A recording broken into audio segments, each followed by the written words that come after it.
If chemical weapons were used in Ukraine, would that trigger a military response from NATO? It would trigger a response in kind. For God's sake, this man cannot remain in power. Do you believe what you said, that Putin can't remain in power? Or do you now regret saying that because your government has been trying to walk that back? Did your words complicate matters? Number one, I'm not walking anything back. The fact of the matter is I was expressing the moral outrage I felt toward the way Putin is dealing in the actions of this man. Just brutality of it. Half the children in Ukraine. I just come from being with those families. But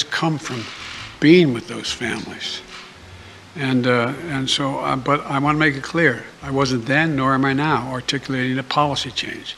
I was expressing the moral outrage that I feel, and I make no apologies for it. Personal feelings, sir. Personal feelings? My personal feelings.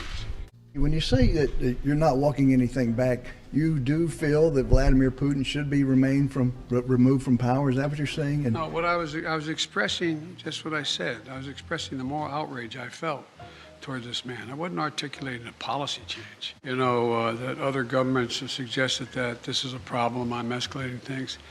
No. And has it weakened NATO? No, it hadn't. NATO has never, ever, ever, ever, ever, ever been as strong as it is today. Never. Are you worried that other leaders in the world are going to start to doubt that America is back if some of these big things that you say on the world stage keep getting walked back? What's getting walked back? It sounded like you told U.S. troops they were going to Ukraine. It sounded like you said it was possible the U.S. would use a chemical weapon, and it sounded like you were calling for regime change in Russia, and we know... None of the three occurred.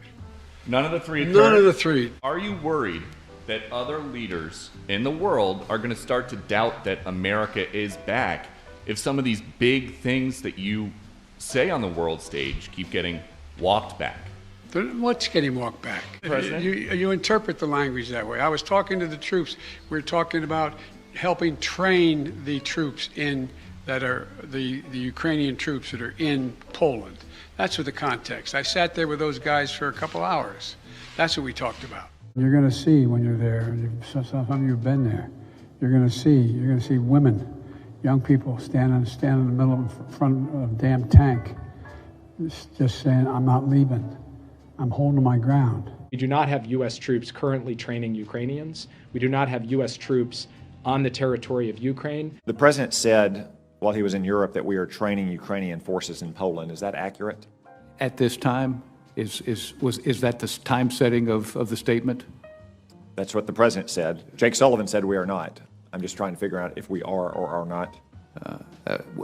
I do not believe that we are in the process of currently training military forces from Ukraine and Poland. There are liaisons that are there that are being given advice, and that's different than I think you're referring to with respect to training. New details tonight on the kind of training the U.S. military is providing to Ukrainian troops in Poland. It was first referenced by the president himself earlier this week. Sources tell Fox the U.S. military is giving verbal instruction on how to use some of the weapons that are coming into Ukraine, like Javelin, Stingers, and grenade launchers, but it does not include any drills, so it falls short of formal training. Sorry, can you say yes or no, Mr. President, whether or not you would be willing to meet with President Putin? It depends on what he wants to talk about.